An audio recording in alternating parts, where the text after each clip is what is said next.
Have I got makeup on my eyelids this time? Hopefully not.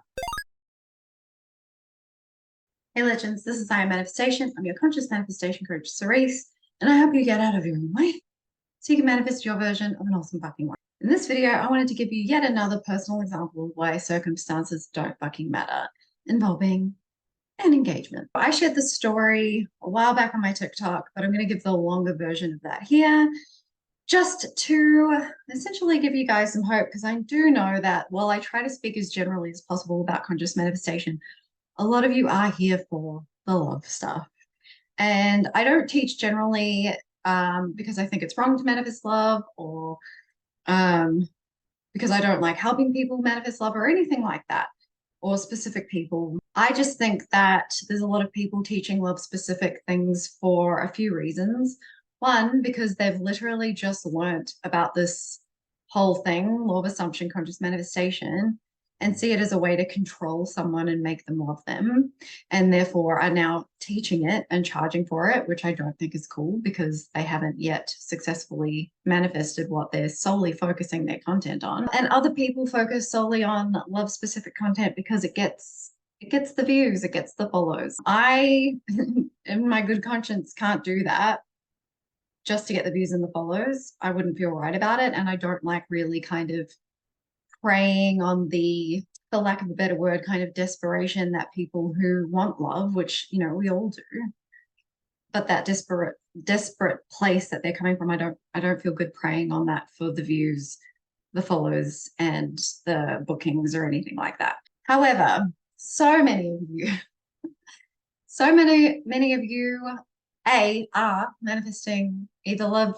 in general or a specific person. And so many of you freak out about things like specific people getting into relationships, getting engaged, being married, or whatever. And look, part of me gets it, okay?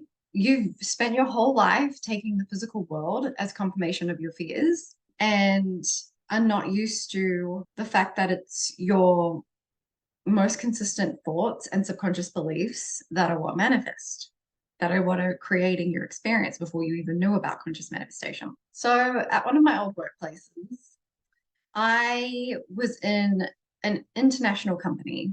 We had our head office in Sydney, like for within Australia, big head office in America. Oh, I don't really like sharing personal stories just in case these people come across them, but it is what it is. This is the place where I was, where I shared the last circumstances don't matter video about me not getting a particular maternity leave cover role that I ended up getting after initially not getting it. So I'll link that video up here.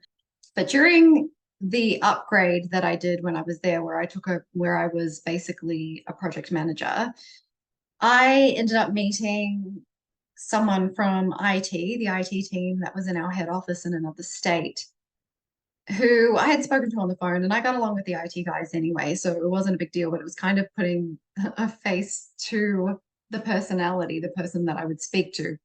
And like I said, I got along really well with a lot of the people in head office that I had to kind of interact with. And for those who haven't picked up on any of my other content, I'm a bit of a nerd. You know, I'm a bit quirky. And also, in saying that, IT guys aren't exactly what you would picture, like from like 10 plus years ago, okay? So we had IT, a few different people from IT visit the office over the period of the upgrade to help with certain things, IT related stuff. And one of the IT guys who came over during that period was someone that I hadn't met in person yet, or I don't even think seen pictures of. And needless to say, he had all the women in the office in a bit of a tizzy. Now, I looked at this guy and I was like, yeah, he's good looking, he's buff. Cool, like something nice to look at. Wasn't really too kind of taken by him. Like I liked talking to him, I liked looking at him, but I wasn't particularly taken by him. And also when people from head office would visit, often I kind of felt bad that they would go straight to their hotel rooms after working with us all day and not really do anything in Melbourne. So often I would like organize activities for us to do, whether it was like, you know, if a few people from the same team came, like I'd go to dinner with them, or we'd go to the movies, or we'd do like a Melbourne specific activity or something quirky. plate smashing or mini golf or, you know, random things. So this one particular IT guy, again, nice to look at. We got along. We used to joke around and send each other like memes and stuff via email or like funny things that were happening in the office. And um, my team would give me heaps of shit because they'd be like, oh, Cerise is flirting with such and such again. And I'd be like, oh my God, I'm trying to be professional here. But at some point during the project, I'm fucking stubborn, right? Like, this is something I'm consciously working on is like, I want people to help me more, but I also struggle to let people help me. I have like a hyper independence thing that I'm a lot better with now, but you know, I'm still chipping away at it, right? And I think a lot of people can relate. I definitely know that I've had a couple of clients that can relate. So I was insisting on like doing all the heavy lifting and all the things that the project involved. Like it wasn't just me talking to people. It ended up being me kind of moving things around the office to make room for like desks having to be lifted to change the structure of the office and all these things. There ended up being a lot more to it. And honestly, the bonus that I asked for and that I got, I should have asked for more, way more. But at one point I went to like lift something heavy and this IT guy comes over and he goes and he grabs it and he goes, I'll do that, Cerise. And I was like, not used to that, first of all, because the guys in our office didn't do shit. I just like did it. And if they did offer, it was really just because they thought probably should ask, but if I went kind of, no, it's okay, I've got it, like they'd be like, okay, and like run off and happily not have had to help. He grabbed the box and he goes, I'll take this, Cerise. And I was like, oh, it's cool, I've got it. And he looks me in the eyes and goes, Cerise, you shouldn't have to do that. I'll take this. Well, that was the moment I melted a little bit. And that was kind of the moment where I was like, oh, this is really nice. This guy's not only hot, but he's actually a decent guy. And over time, through that visit, but over time after the project had finished as well, we talked not just during work hours, but we ended up talking outside, like put like you know, texting each other and things like that. And it definitely became very flirtatious. I would say that it was definitely, I refer to it more as a long distance flirtation than a long distance romantic thing, because we didn't actually hook up. Okay. I need to be very clear on that. But there was definite interest to the extent that there were a few factors to do with this, but he tried at one point to also get a transfer to the Melbourne office because we didn't have our own IT in Melbourne and our office had grown so quickly, like bigger than any of the other states apart from where head office was, that we could really justify asking to have an IT person. We used to have one in the past before I had started working there. So he was trying to see if he could swing that.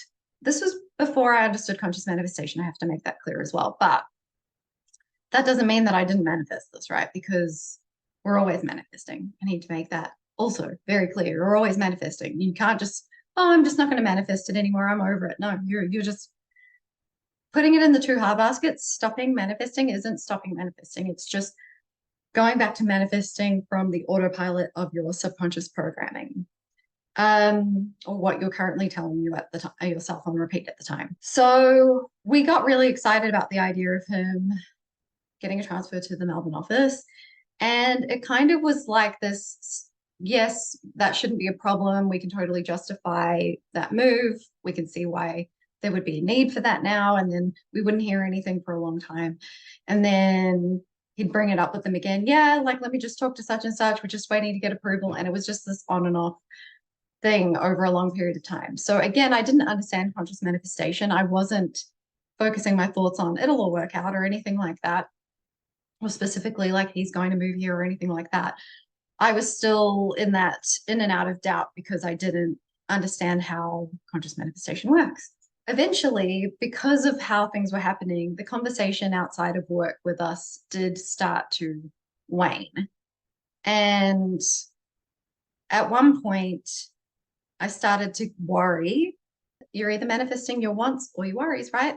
I started to worry that there was someone else in the picture. And sure enough, one of his colleagues who I was talking to and joking around with turned to give him crap in the office about having like something to do with him having a girlfriend. And I was like, okay, that explains a few things. This particular person came from a different cultural background to me. and also well, they're religious and I am not. But I didn't worry. I wasn't really worried about the religious aspect of it because I knew that we liked each other. It was more the cultural aspect that I worried about. And sure enough, that was the thing that created the situation that I'm going to get into in a moment. So over time, and it didn't really take that long, but I said earlier that there were a few circumstances as to why he wanted to move to Melbourne. And I think knowing that there was someone there that he clicked with helped Melbourne be the destination that he chose or was hoping for. But I don't think that that was the whole thing. I think it was definitely that there was not necessarily arranged marriages happening, but highly encouraged marriages. It wasn't long before this person that he was with became his fiance. And of course, at the time where I saw this was announced in our newsletter that went around every week and things like that. Over the top photos of the proposal in the newsletter and everything. It made me feel really shitty. It made me feel like, you get that kind of sick feeling in your stomach, even though we hadn't been involved.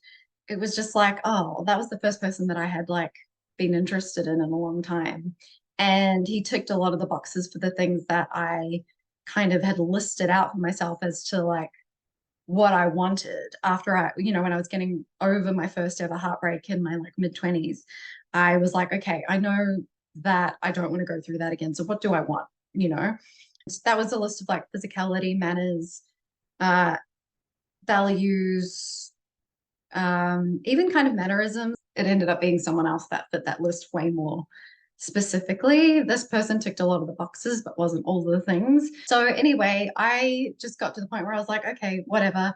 But I know that it's kind of an encouraged thing. I don't think he likes her. I don't even think he likes her. I think I know he likes me. I know it. And because that was what I knew, it was I knew that I was kind of I had the self-concept about myself that I knew I was good enough. I knew that he liked me. I knew that we clicked. I knew that he saw a lot of really positive things in me. I wasn't worried about that. You know what I mean? But I did obviously have a story about cultural things. And I have seen it with religion, but I just think because we had hung out and all that sort of thing, and it didn't seem to be a barrier to him wanting to move to Melbourne and talk to me the way we were talking and things like that, that didn't worry me. But I have had friends from different cultural and religious backgrounds where I've seen the pressure that they get as well. And I also know that I have a lot of people who follow me on social media and on here that have that. So I also want to tell you that I've seen friends do the thing that makes them happy and not get disowned by their family like they think that they would be. So if that's something that you'd be interested in me talking on, again, it's not one of those things that they consciously manifested or anything, but I can tell you when I look back at it, how it aligns with what I now know about conscious manifestation. So let me know in the comments below if any of you would be interested in me talking on that, because I think it would be helpful. Yeah, so I knew that he liked me, and I just I don't know, in the photo of them getting engaged, it just seemed very choreographed and things like that. I was like, it doesn't look real. It doesn't look, I don't know. I wasn't buying it.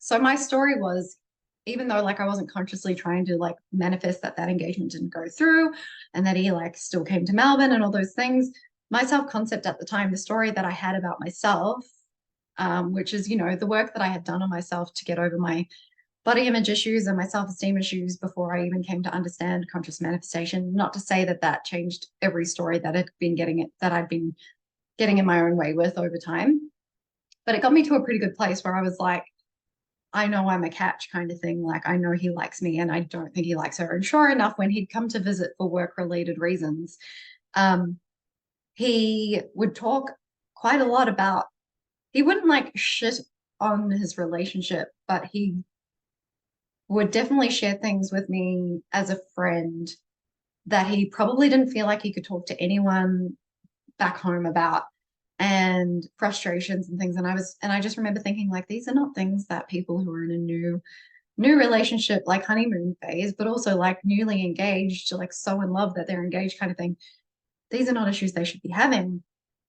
And, you know, also the religious factor did come in for him with her. I won't go into details with that, but there was disagreements about like where they would get married and things like that on a religious level. And that was creating a lot of tension. And I just thought, like, how would two people spend their lives together if that's such a point of contention, if that's the correct word? Google it. She's correct, ladies and gentlemen. Vocabulary is better than I thought it was. It's probably not even that great of a word anyway. It's like so early in their relationship, such a point of contention. I'm going to use that all the time now. I started to lose interest after a while. I was just like, oh, well, like it doesn't, you know, again, I didn't understand conscious manifestation. I wasn't consciously trying to, I never really advised trying to end an engagement or a marriage or whatever you consider to be a third party, even if it's like, you know, not love related, like whatever you consider to be an obstacle, that is also considered a third party. I never advise affirming against it or to remove it. I always advise more affirming in line with what you want, which is that you are the only one that they're interested in, or you're the only one who makes sense for the job, or whatever it might be, right? I knew that he liked me and I didn't think that he liked her. So, sure enough, eventually, after I'd started to kind of lose interest and just kind of accept the current circumstances with a knowing that I was still the one that he liked and he didn't like her, he confided in me, hey, look, I haven't really announced this to people, but essentially the engagement has been called off. And I wish I could have acted more surprised, but I wasn't. But by that point, honestly, I had lost interest because I think because he sort of stayed in the situation, even though I know that it's not the easiest thing to do, he spoke with so much conviction about so many things, but like with that particular thing, it was like he was almost going to end up in a lifelong relationship with someone that he didn't even like. You know what I mean? And when I sort of thought about what kind of endeared me to him, which was when he was like, Cerise, no, I've got this. You shouldn't have to do this. And the chivalry and things like that. It's like doing those things with such conviction, but then like doing what other people wanted for him. I don't know. I just over time started to lose interest when he announced that the engagement had been called off. He then started picking up the conversation with me outside of work a little bit more, but I kept it very friendly. Like every time it would like start to get into flirting territory on his end, I'd pull it back. And he did mention at some point that he was considering moving to Melbourne again. And by that point, I was just like, oh, you know, don't make any rash decisions, because for me, it was like if he was putting that out there to put the feelers out to see if there was still interest and if something could still happen with us, like I did not want to give him that hope.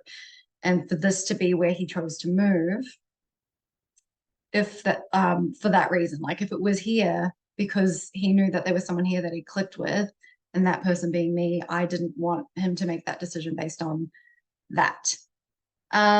So that's basically the story. Again, I wasn't consciously manifesting it, but I can look back and see, well, where were my thoughts at that time? Just like I can look back and see when I learned about law of assumption, that it's your most consistent thoughts and subconscious beliefs that manifest. And I was like, that kind of makes sense, because all the times that I thought I predicted that, like people in social situations didn't like me for whatever reason, or, you know, I don't know if I've shared this on YouTube yet, but definitely on other platforms or on a live stream or something, I talked about how I had a story for a really long time, especially when I was on a team that was all guys that I was administratively looking after, that like girlfriends of guys who have one girl in the team or whatever get really iffy about the girl and stuff. And so that would play out.